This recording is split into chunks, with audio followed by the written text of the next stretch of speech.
Tyrone Smith, the World Championships are over. Not the result you were looking for, but what's in your immediate future from here on in?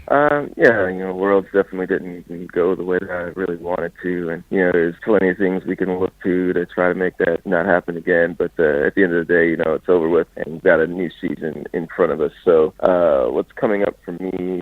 We have World Indoor Championships in March that I'm qualified for. Qualification was 8 meters 19 or 8 meters 18, I believe. So my 834 has me qualified for those. And then we have the Commonwealth Games Gold Coast in April. So my coach and I are looking to have my body in peak form in March to April instead of July, August kind of time frame. So we're going to start training much earlier this year, but also my season's over earlier. So it's pretty much the same kind of cycle. We're going to take a few weeks off and then get back to it in September. How is the health? I know you've had challenges over a number of years, but you're looking at Commonwealth. Is Pan Am and CAC still in your sights as well for 18 and 19? Yeah, I mean, it's right now we're going to be focused over the next few years of just managing which competitions I do, because I feel fine. Body feels good. I mean, had a reasonably okay season. Was a little light on quality competition, but when given the opportunity, I tried my best. So, I think as I get older, we just have to realize, I'm not going to be jumping 15 times in a season.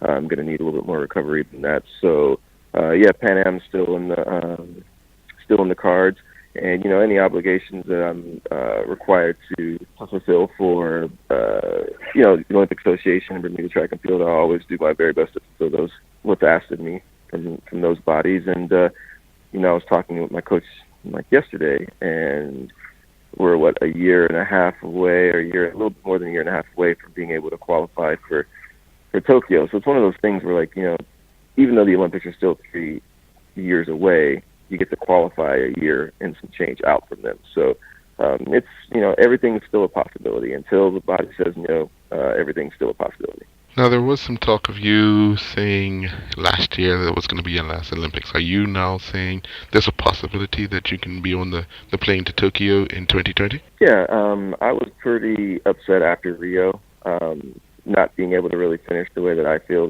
not being able to finish on a note that I would be happy with. So I said, I won't completely close the door. I'll take things 1 year at a time.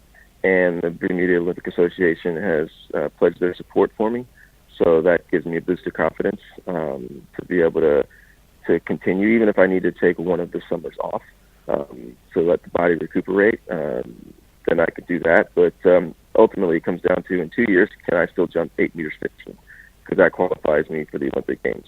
And I don't see any reason why I can't, because I've been, the last 3 seasons of my career have been the best 3 seasons in terms of distances. So no reason to expect that I wouldn't be able to do that as long as we take care of my body. So everything's still a possibility, absolutely. You would have had the opportunity to track some of our other athletes, especially in the jumping, and you see Janai Parent-Chief and Elijah Darrow. How exciting is it for you to know that these guys will be with you at some of these competitions, and just to see them in their youth doing some of the things that you were able to do, although it's a different event? No, it's awesome. I mean, I'm really looking forward to having someone to pass the torch to. I don't want it to be like when Brian retired and then there was no body jumping for a decade after that.